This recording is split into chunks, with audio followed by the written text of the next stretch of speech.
इस बार मैं कुछ नहीं बोलूंगी कि हिम्मत से काम लेना है, कमजोर नहीं पड़ना है, वगैरह वगैरह। तू खुद जानती है कि अगर तूने ऐसा कुछ किया तो इसका मतलब ये होगा कि तू खुद तनु को जीतने का मौका दे रही है। सुन मेरी बात, वो इस घर में दोबारा तो आ गई है, पर अब उसे अभी की जिंदगी से दूर रखना है, और ये तभी होगा जब तू अभी के नजदीक होगी। आप ठीक कह रही हैं दादी। उस तनु के पांव वापस इस घर में तो पड़ गए, लेकिन उसके पांव को मैं यहाँ मजबूत नहीं होने दूंगी। वो अगर जज्बाती है तो सिर्फ उस बच्चे को लेकर, तनु को लेकर नहीं।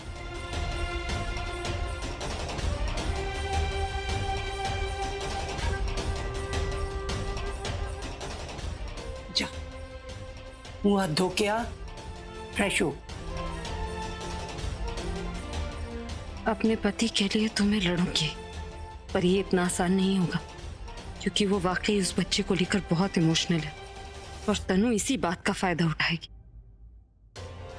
तनु को अभी की कमजोरी का पता है और उसी को उसने अपनी ताकत बना लिया है, पर क्या प्रज्ञा वापस उसे घर से निकाल पाएगी?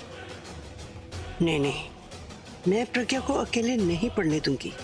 मैं अपने अभी को प्रज्ञा की जिंदगी से जाने ही नहीं दूंगी।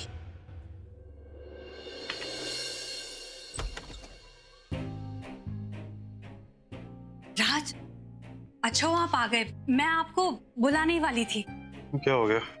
हमारे बच्चों का नेक्स्ट वीक रिजल्ट आने वाला है और पेरेंट्स टीचर मीटिंग भी है, तो हम दोनों को शनिवार को जाना है उनके हॉस्टल। मैंने तुमसे पहले भी कहा है मिताली कि मैं तुम्हारे साथ कहीं भी नहीं जाऊंगा।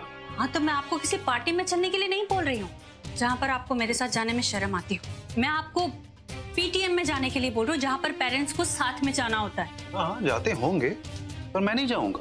और आगे से कभी भी मेरे साथ कहीं भी जाने की बात मत करना, बोला हुआ है मैंने। नहीं पूछूंगी मैं आपसे, और मैं अपने बारे में भी नहीं बताने वाली हूँ कि मैं कहाँ जा रही हूँ। अगर मरने भी जाऊंगी ना तो नहीं बताऊंगी आपको। मत बताना। वैसे भी मैं तुम्हारे किसी भी काम अभी आने वाला हूँ नहीं। हमेशा ऑफिस के लिए लेट करवा देती है। ये कैसा रवैया होता जा रहा है राज का? मम्मी जी ठीक ही कह रही थी कि राज को अब मेरी कोई परवाह नहीं, वो मेरे लिए अब कभी कुछ नहीं करने वाला। लेकिन ऐसा कब तक चलेगा मिताली? तुझे अपने रिश्ते को बचाने के लिए कुछ न कुछ करना होगा मिताली। लेकिन क्या? सब कुछ तो करके देख चुकी हूँ, लेकिन राज मानने को तैयार नहीं हो रहे। उनकी नाराजगी दिन पर दिन बढ़ती जा रही है। कोई तो तरीका होगा ना उन्हें मनाने का मिताली। कोई तो ऐसा इंसान होगा जिसकी बात राज मान जाए। एक शख्स है जिसकी बात राज को माननी ही होगी, और जिसकी वजह से आज मेरे और राज के बीच में यह हालात पैदा हुआ है। उसी की वजह से मेरी और राज की जिंदगी में दरार पैदा हुई। अगर प्रज्ञा राज से बोलेगी ना तो राज को उसकी बात माननी ही पड़ेगी।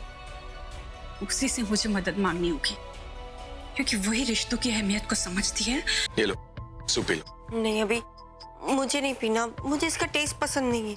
ये टेस्ट के लिए नहीं, हेल्थ के लिए पीना है। देखो ये बच्चे के लिए जरूरी है, तुम इसे पी लो, उसके बाद तुम जो बोलोगी वो बनवाऊंगा। ऑलराइट? आराम से।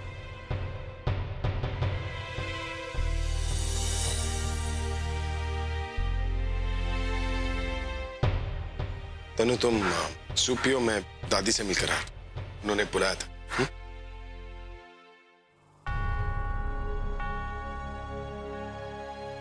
दादी आप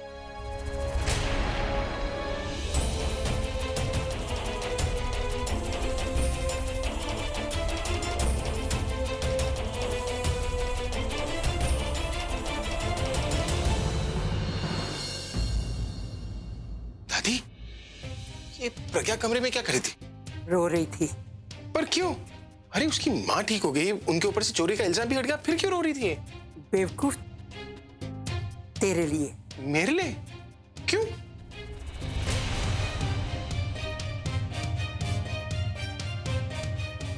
क्योंकि खिलवाड़ किया है तूने उसकी भावना से।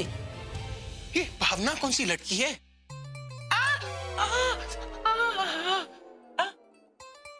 उसके दिल से खेला है तूने। मैंने क्या किया? जैसे लाखों तुम्हारी फीमेल फैंस है ना, उनको दीवाना बना के रखा है ना, वैसे ही तूने इस बेचारी को भी दीवाना बना रखा है। दादी मैंने ऐसा कुछ नहीं किया जिससे ये दीवाना बन जाए। तूने ऐसा तो कुछ नहीं किया, लेकिन वो तो बन गई ना। इधर आ मेरी बात सुन। उस दिन मैं तेरे कमरे में गई, तू तो नहीं था वहां, और वो अपने मोबाइल पर तेरे गाने देखकर मुस्कुरा रही थी। हैं? हाँ, जब मैंने पूछा तो उसने बात घुमा दी। अच्छा, फिर क्या होना था? जैसे ना हमारे जमाने में लड़कियां दरवाजा बंद करके देवानंद की फोटो देख देख कर खुश होती है ना, ऐसे ही वो तेरी फोटो देख देख कर खुश हो रही थी। मुझे लगता है तूने उसका दिल पिघला दिया है, मगैम्बो का दिल पिघला दिया तूने। अब जब बेचारी ने देखा कि तनु तेरी जिंदगी में वापस आ गई है, तो बेचारी घबरा गई, इसीलिए रो रही थी। ऐसा कहा उसने? कहने की क्या जरूरत है, मैं समझती नहीं हूँ क्या? ये बाल मैंने धूप में सफेद किए हैं। देर न कर पुत्र, जाके बात कर। अब मैं जाऊंगा दादी, मैं प्रपोज करूंगा उसे। आज ही प्रपोज करते उसे। हाँ दादी, आज ही प्रपोज करूंगा मैं उसे। पक्का?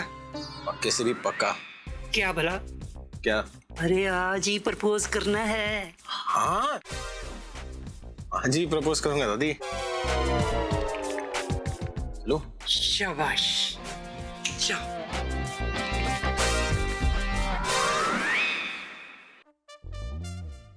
क्या कर रही हो? अचार बना रही। अचार? लेकिन ब्रेड और वेजिटेबल के साथ तो सैंडविच बनता है, तुम अचार कैसे बना रही? पता है तो पूछ क्यों रहे? वो यार, ये तो गुस्से में है। कोई ऐसी वैसी बात की तो। क्या हुआ? आपको भी सैंडविच खाना है? बनाना सीखना है ताकि जब मन करे मैं बना लूं। हैं? अपनी उस तनु के लिए? अरे तनु के लिए क्या अलग रेसिपी और मेरे लिए अलग रेसिपी है? पहले सब्जी लीजिए, ब्रेड पे डालिए, चटनी लगाइए। क्या क्या क्या क्या कर रही हो? हाँ, धीरे धीरे समझो ना। चलो एक काम करते हैं, हम दोनों मिलकर बनाते हैं। तुम स्टेप बाय स्टेप बनाती रहना और मैं प्रैक्टिकल समझकर सीखता जाऊंगा। How is that? अच्छा, पहले क्या डालते हैं? पहले ब्रेड लेते हैं, फिर उसमें चटनी डाल। अरे धीरे धीरे बताओ। आप इधर आइए। अरे तुम कहाँ जा रही हो? तुम यही खड़ी रहो। अब बताओ, सबसे पहले क्या करना है? सबसे पहले चटनी। सबसे पहले उसका नाम लेना है जिसके लिए तुम ये सैंडविच बना रही हो। दादी, अरे ये सैंडविच तुम किसके लिए बना रही हो? ये तो आपको मेरा नाम लो ना। आप प्यार से बोलो, जितने प्यार से बोलोगी उतना ये सैंडविच और टेस्टी बनेगा। ओह, टेस्ट तो यहाँ तक आ रहा है। हाँ, तो अब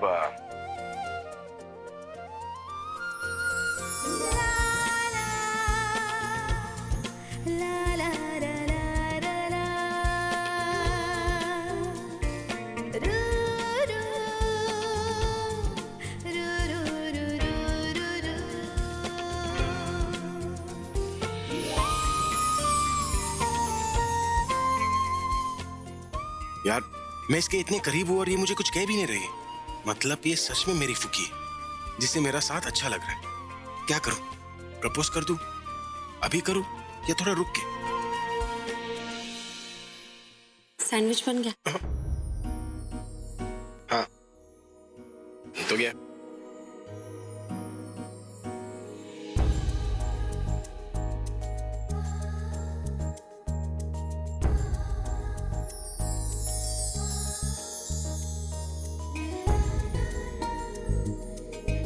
काश कि ये जो हो रहा है ना, इनकी लाइफ में हमेशा ही ऐसा होता रहे। कल बर्थडे के दिन उसे अभी का सरप्राइज गिफ्ट नहीं मिलेगा, मेरा दिया हुआ शॉकिंग सरप्राइज मिलेगा। ऐसा गिफ्ट जिसे देखकर वो सोचेगी कि काश वो पैदा ही नहीं हुई होती।